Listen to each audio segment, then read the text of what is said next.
I'm going to,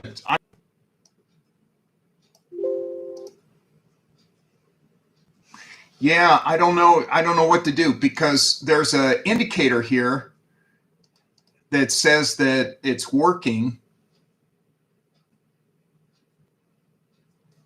I don't know what's going on. Working? Is it better?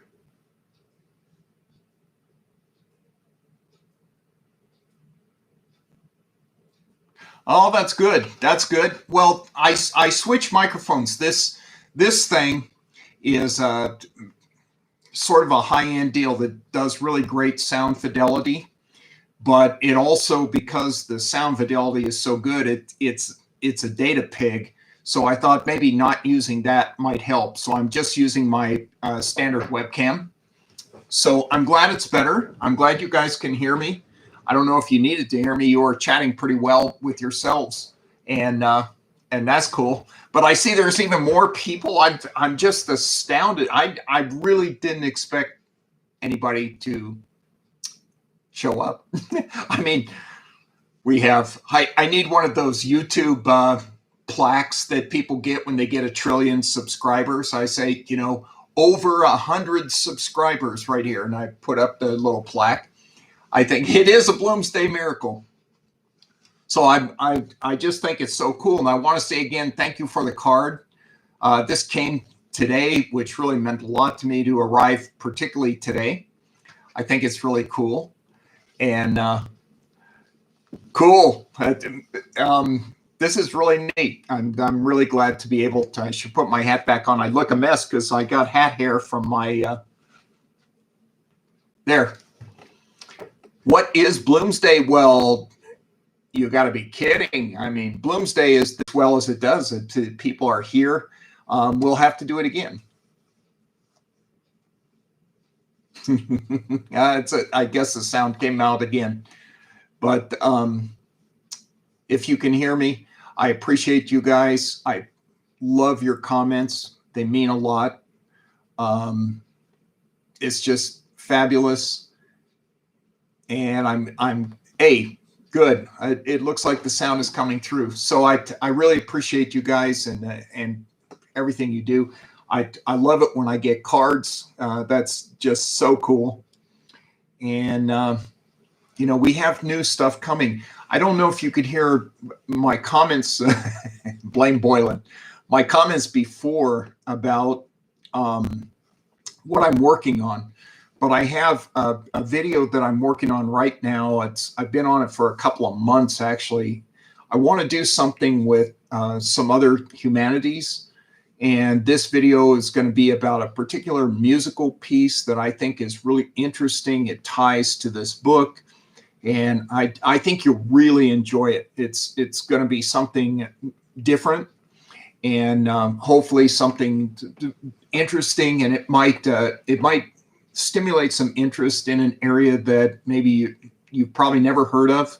And I hope that it brings some thought and stimulation, because that's what I like to do, is get people turned on about the humanities. No, it's not Don Giovanni, though. I would like to get into some operas, and I do have some ideas about that. This is a little, it's a more obscure music piece, but I think you'll like it. And I wanted to start with something simpler and something that I think would have really a universal appeal. So if I go into an opera, which I do want to do, that's something that I don't know how many people are going to like that, but hopefully we can generate some interest in some new art forms. But this piece is very interesting. It's short. It's something that, as I say, ties to the book. It also has some interesting history around it, and it has some modern connection as well as some slightly older connection. So it just has a lot, and I think you'll really like it. There's a very interesting violin work in this piece, and I was getting all ready with my lectures. I have it all planned out, and I was contacted by a somewhat renowned violinist who said, "Hey, if you want to use my stuff, feel free." And so that's going to make it even more interesting because he's playing some pieces that no, not Billie Eilish. I think you'll really enjoy it, and the music is really touching, and there is a neat tie-in to the book. Yeah, Eilish. Sorry. I actually rather got in a bit into her. I'm not a huge fan, but I thought that the way she interacts with fans on YouTube, I thought is pretty cool. I think seems like a good individual. So anyway, that's what I'm working on, and I hope to do that within the next couple of weeks. I had some notes laid out, and I have all these sample music pieces, and I have it all broken down. I was ready to start shooting it. And then this violinist reached out to me and said, "Use my stuff if you want." And it's like, boy, his music is much better. And so I had to redo a lot of it. So I think you're going to find it very interesting, and it may open a whole new door of music category to you in a piece that is just really, really interesting. So I think you'll enjoy it. And it's one of my favorite pieces. And it'll be a lot of fun, and it's not real long, and it's not real heavy, and it's not the kind of video that, hopefully it won't be boring. I think it'll be very interesting. And then like with this book, you'll see tie-ins to a lot of different stuff. I hope within the next couple of weeks. In fact, I was going to work on it today. I ended up tied up with some work stuff, and then I thought, I'm going to do this instead. But it's for me, it's complicated. For you, it'll be just enjoyable. There won't be any heavy, difficult stuff. But for me to get all the information out to you and really do the video properly is kind of complex. But I think you'll really enjoy it within the next couple of weeks. And then I'd like to pace through an opera or two, some really good, meaty classical operas that you would probably never be exposed to in total unless you just went for it. So opera for me is something that it was like a whole new world when I stumbled into it. And Amazon, I think it was all of $3. Yes, and Ulysses is tied into this music thing in a way that I think you'll find interesting as well. So it'll be fun. It'll be fun.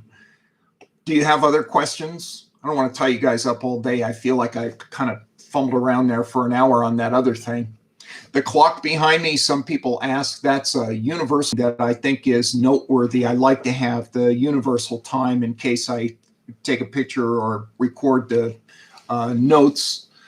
Then I can know exactly how to coordinate it with other people that might be observing. So Scotland is probably, pretty close to 1 a.m., I think.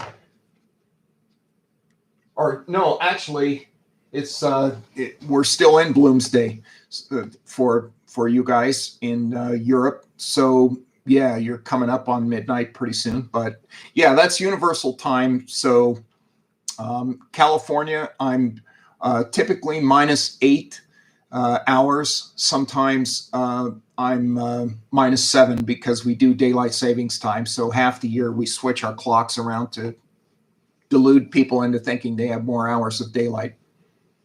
So it's midnight there.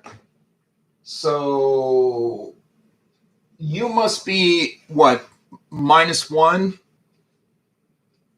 Yeah, my clock might be, let me see, what is it, 4:07? No, it should be, well, I don't know what you're seeing. Maybe you're getting an old feed or something, but right now it's 4:07, so it should be 7 minutes after. Yeah, it's about 23:08 right now. So yeah, I think you're So in Scotland, you must be -1 UTH. Midnight in Portugal. So you would be, yeah, that's -1, right? -1 UTH or +1. I'm trying to, no, it'd be -1, right? Because you're not in Scotland, you're not zero. You're not zero universal time, are you? Or do you know? Favorite authors other than Joyce? Oh boy, there's a bunch. I have a list. Sometime I should just give you guys my list of 100 favorite books. Um, there's a lot. There's some contemporary writers that I like, and there's some classic stuff. So I'd have to give you a list, but I'll do that. I'll make a list and I'll make it available. Maybe next time we talk. You're zero. Okay, so if you're zero, not Gordon, not much of a musician. I the metronome was a gift many years ago from a friend just for a timekeeping thing, and the ukes I took up just for fun. I've always wanted to play an instrument, so I picked up one, and then some kids. I always like to do any teaching I can. Some kids asked me about it, so I got the blue one, the plastic one, and I thought I could travel around with that, not have to worry about beating it up. So I kind of have that just for fun. You can see Homer Simpson up there on the telescope. And I have some physics formulas on the ukulele for entropy, because that's really kind of what my playing is like. It's probably more entropy than music. And you guys that know physics will get that.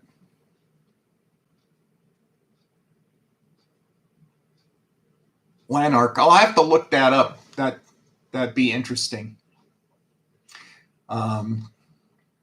Yeah, I'll get my top 100 list, which is always in revision. I read a couple of months ago. I read Out of India again. Third Policeman. I love that book. I think that's a very interesting kind of mind warp book. That's fabulous. I was about to say Out of India. Hey, there's more people showing up. Thank you for your comment. Out of India is a very interesting book. If you have a chance, you might want to pick that up. It's very pertinent, especially for today. The book was written 100 years ago, and it could have been written yesterday. Different time, different place, different stuff, same issues. It's a very interesting book. Very interesting book. And it really, I think with everything that's going on right now, particularly in this country, in the U.S., it's almost shameful, that these issues just never seem to end. So, Herr Klum, you're referring to Out of India or Third Policeman? Which book?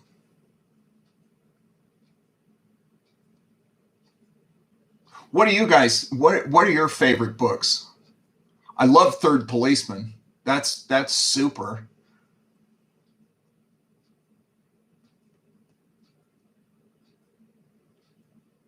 Yeah, Third Policeman is kind of interesting in that it has that feel. Yeah, Out of India is well worth reading. It's not a hard book to understand. There's no weird metaphors or anything in there, no odd symbolism. It's just a straight read, but it's a kind of book that can really get to you. Another book that I really like is called Independent People. That's another it's a Nobel Prize winning author. You should look that up. Independent People is a very interesting book. It's you can just feel the frustration, and it's really interesting. Yeah, Proust is wonderful. I always pick Proust up just to give myself a mental like a mental massage. I love to read Proust. I love the way he says things. I love that there's a reference in the first book about looking up and seeing the moon during the day. And he sees the moon during the day, and he says it's kind of like the actor that's in a play that only shows up in the second act, and he goes at the back of the theater during the first act to see how the play is going, and nobody notices him. And I think, wow, that's a really interesting reference. Proust is worth reading, and it's a big book, or 8 volumes is a big read, but it's sure wonderful stuff. And Moby Dick is an interesting book. To me, it's more interesting to talk about than it is to read. The ideas behind it, the struggle against the evil and how we can be pulled into the evil and let the evil overcome us, and that kind of, those themes, I think, are interesting, and they're well portrayed in Moby Dick. But the book isn't that interesting to me. I mean, it's okay, but it's not something like a real page turner. Cormac McCarthy, Blood Meridian, I love that book. That's another one that the first time you read it can be a little bit rocky. The very few books I read more than once, because once I know everything that's going to happen, it's hard for me to stay interested unless it's really profound. Blood Meridian is one of those books that I went through, finished it, thought, that was interesting, kind of dark. And then the second time it really got me, and I really enjoyed it. And that book is heavy duty stuff. I mean, there's some scenes in there that I just can't shake out of my head. This posthumous memoirs of Ross Cubis, I've not heard of. Tell me about it. Maybe I should look it up. I would like to know more about it. I'd love to know your recommendation. Yeah, no kidding. Blood Meridian can get pretty graphic. That's for sure. Infinite Jest. Sorry, Mike, I've got a terrible back, and my back gets sore and I have to shift. Infinite Jest is rough. I started it. It's like I say about Moby Dick, it's almost more interesting to talk about than it is to read, but I have it on my list to go back and hit it again. So I'll do that again. Pynchon, I love Pynchon. I thoroughly enjoy Pynchon. I loved Inherent Vice, and the idea behind Inherent Vice I thought was great, and that got me into the other Pynchon books. And I'm excited to do more videos on short stories. There's some short stories that I like. There's some essays that I really like. I love George Orwell's essays, and there's one in particular that I really like. It's a short, easy read, but it's very profound. And I think that would be a good idea to do a video on some essays and some short stories too.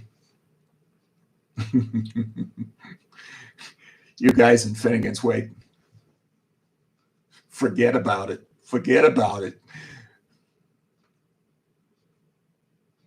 I'm going to write down this book recommendation you're giving me.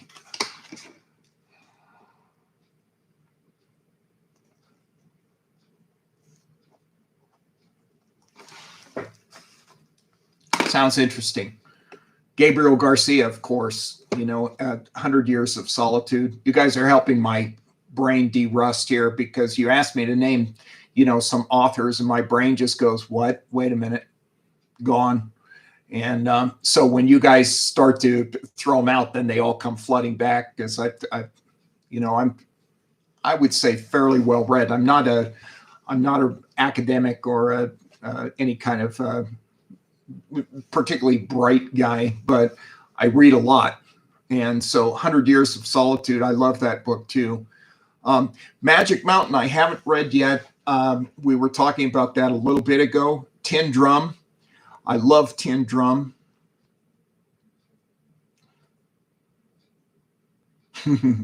More comments on Cersei. Yeah, Cersei's intense.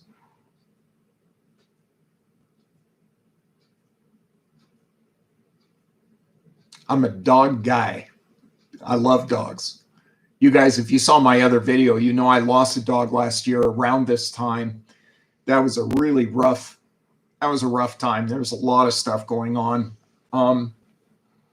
And we got a baby, and now he's over 100 pounds and a very good boy. So, you know, life goes in circles. Faulkner, I love Faulkner.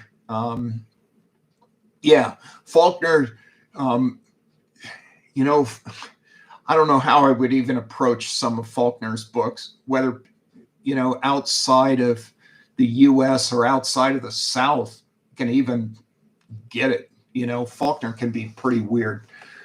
But I love Faulkner.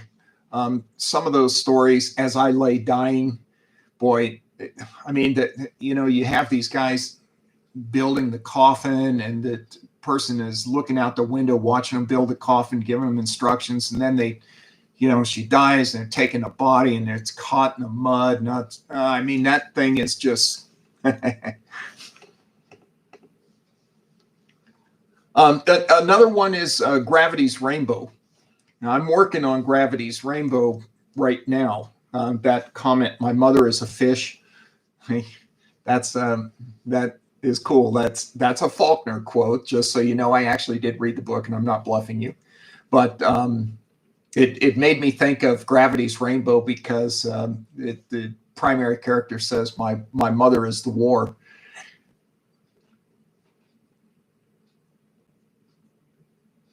I'm trying to read your comments here. I love what you guys are saying. I think it's so cool. I'm really glad we did this. I just kind of, I said earlier, I just did it on a whim. And, you know, I had no idea so many people would come. This is just wonderful to connect with you guys. I feel like I know you even better. And yeah, Gravity's Rainbow is, it's a little bit intense, but there's some really good stuff in it. There's some real funny things. There's I give you a little non-spoiler. There's a real funny part in Gravity's Rainbow. It takes place during World War II, and this guy goes to the house of this lady friend, and her mother is there. It's an older person. And I don't know, you guys are probably too young for this, but when I was a kid, you could go to somebody's house and they had these candies. They were hard candies. They looked great. You know, they'd be shaped like a blackberry or a raspberry, and they looked so good. And you bite into these things and they were like awful. They were like filled with Vicks Vapor Rub or something. They were nasty.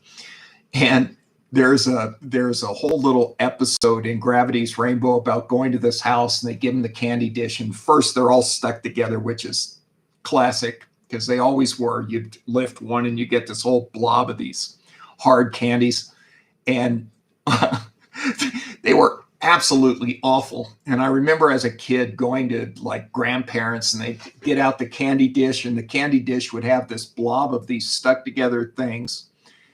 There'd always be like a safety pin and a penny in there in the same jar.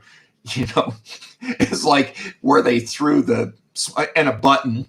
Always had to have a button. There'd be a button, a safety pin, and a penny, and this blob of this nasty candy. And they break them up. Here, have a candy, and you bite into these things, and they'd be just awful. Like I swear, it'd be like Vicks Vapor Rub. And he describes eating these things, trying to find one that would take the taste of the previous one out of his mouth. It's just so funny. But I think you would like that. Lolita, great book. Great. Lolita's very interesting book. In Nabokov, my favorite is Pale Fire. I love Pale Fire. And Pale Fire, I got to the end of it, and it just really hit me. And I wrote this guy who is a very well-known professor of literature. I contacted him and I said, look, is it just me or is there something really heavy in this book? Because I felt at the end, I really felt sad for this guy. And he said, no, it's there. It's just, it's kind of done in such a subtle way. So it's very interesting.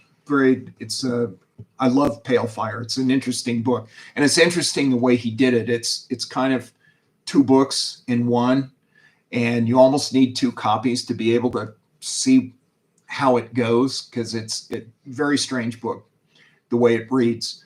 But it's a book about an author, and this guy is writing a book about the author. And so the perceptions get blended together. It's just a bizarre book. Pale Fire, highly recommend it. Very interesting book.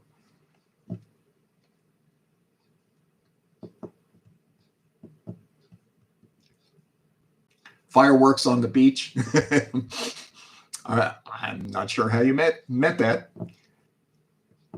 Yeah, Pale Fire, if you haven't read it, you pick up the paperback. If you have two of them, it's a little bit easier to kind of back and forth it, because it's a very weird structure that he does, but it works, and fascinating book.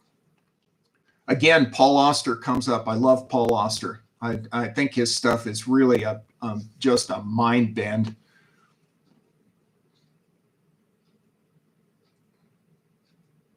I'm trying to think of the name. There's the book about the, I forget what he calls it.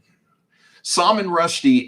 I've started with Salman Rushdie, and I get going, and it just kind of seems to come apart on me. I just, for me, what I do is I pick up a book. If I get interested in it, I'll go, my friends say, down the rabbit hole. I'll research it, study it, take my time, really pick at it, and really try to have an experience, not just like blow through the book. Some books, they just don't catch. I start to read it, I get a little bit interested, and then it's like I'm just not interested enough to go digging it out and trying to figure out everything. But what I'll do is I'll just keep running at it. It's kind of like trying to go over a hill. You go a little farther back and run at it faster, and you get a little further up, and then you fall down, then you get a little further up, and then pretty soon you get enough momentum where once you get over that first hump, you can kind of ride it out. So with Salman Rushdie, I haven't given up on him, but nothing has really caught yet. I start to get there, and it starts to build up, and then it's just like it's not going anywhere, and I stop. But I'll get through it because I see a lot of potential, and I'm interested in him, and I get enough from his books to not give up. So I just haven't done it. If I'm not that stimulated, I'll stop and go on to something. I usually have 3 or 4 books going at the same time, and if I'm not that turned on, I just stop. And I am going to run back. Boy, favorite resources, I just look. You go online and just start looking. I do subscribe to some literary things, scholarly writings, where people publish papers. But, for the most part, you have to just kind of go online and look. YouTube, there's a lot of good YouTube people out there. There's one guy that I really like on YouTube, and I forget the name of it. I'll have to get back to you on that. I can't look it up right now or I'll botch the screen, but the guy's really good. He has just recently got his PhD in American literature, and he's quite good. I like him a lot. I like Shakespeare. I love the way Shakespeare puts words together. I think it's fascinating. And Merchant of Venice. There's Merchant of Venice is a very interesting play, kind of tragic, very similar to Ulysses. And there's another book about Merchant of Venice and I can't think of the author's name right now. All I can think is Morris, and it's not Morris. It's an English guy, writes kind of comedy, and the book is called The Serpent of Venice, and it's kind of almost a parody of The Merchant of Venice. And I recommend you read The Merchant of Venice and then The Serpent of Venice.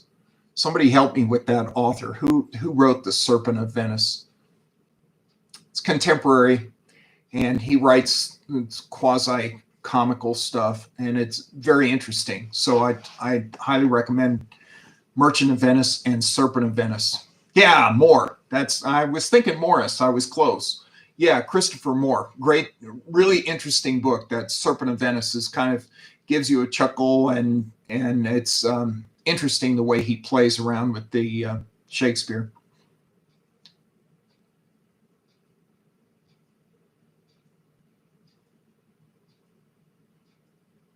I wish I had my list in front of me, because I'm thinking of some books, and I'm focused on what I'm saying, what you guys are writing, answering your questions, and so my mind is blank right now.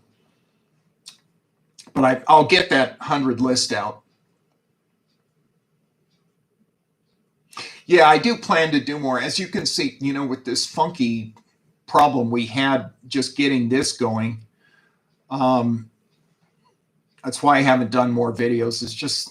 It's so messy for me to upload.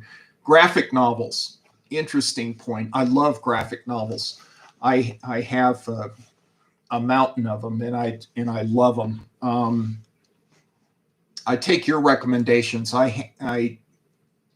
Yeah, my top 100 list, it's always changing a little bit, because sometimes a book that I read that I think, well, this isn't that great, then I read it again, it's like, this is actually, it's worthy. So my top 100 is about 122, and I always am looking for who can I knock out of that 100 list that I could promote somebody in. So yeah, I'll get that out there. I think that would be a good discussion anyway.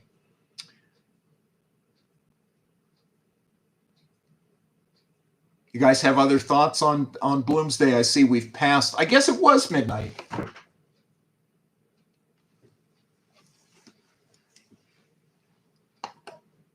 Watchmen is great. Dark Knight Returns, very excellent.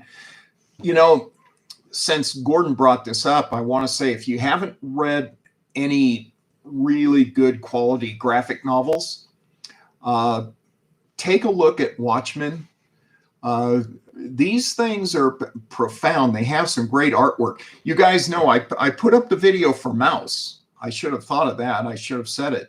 Mouse is heavy duty. If you haven't read Mouse, I highly recommend it. I think if you read Mouse, you're going to want to read Mouse too. But at least get Mouse, the first one. Very, very, very big deal. I think it's very profound. It changed the course of the graphic novel. It's a beautiful book. It's beautifully illustrated. It's everything. Jerusalem, that's on my list, and there's something there. And I got about 150 pages into Jerusalem, and I stopped. And the reason I stopped is not because I lost interest, but I stopped because I thought it was so good. I wanted to give it proper attention, and I had too many things going on. And I decided I'm going to stop this and set it aside just for a little while until I get some of these other big ones cleared off my deck here. Palestine, I think I started that. Or actually, I think I finished it. I'm not sure. I vaguely remember that. That's been out for a while, I think, maybe 10 years. And I think I read that when it first came out. And that has some neat illustrations, as I recall, if I'm thinking of the right one. Day Tripper did get a few things right. I like that one too. Yeah, you guys don't underestimate those graphic novels, because they're pretty heavy. Persepolis is another one. It's very interesting about Iran and life in modern day Iran. I think, yeah, worth looking at, certainly. Bloomsday, what does it mean to me? So you guys, it's probably me dipping. Happy Bloomsday. Thank you. Slancha. I appreciate you guys. I'm so happy to be able to interact with you like this and meet you, and it's just really cool. So thanks. I appreciate it. I appreciate you guys. This has been really fun. I'm touched. Happy Bloomsday, Slancha, and I hope you all just have a great rest of this year, and let's stay together and do neat stuff. And thank you. I appreciate you. Slancha.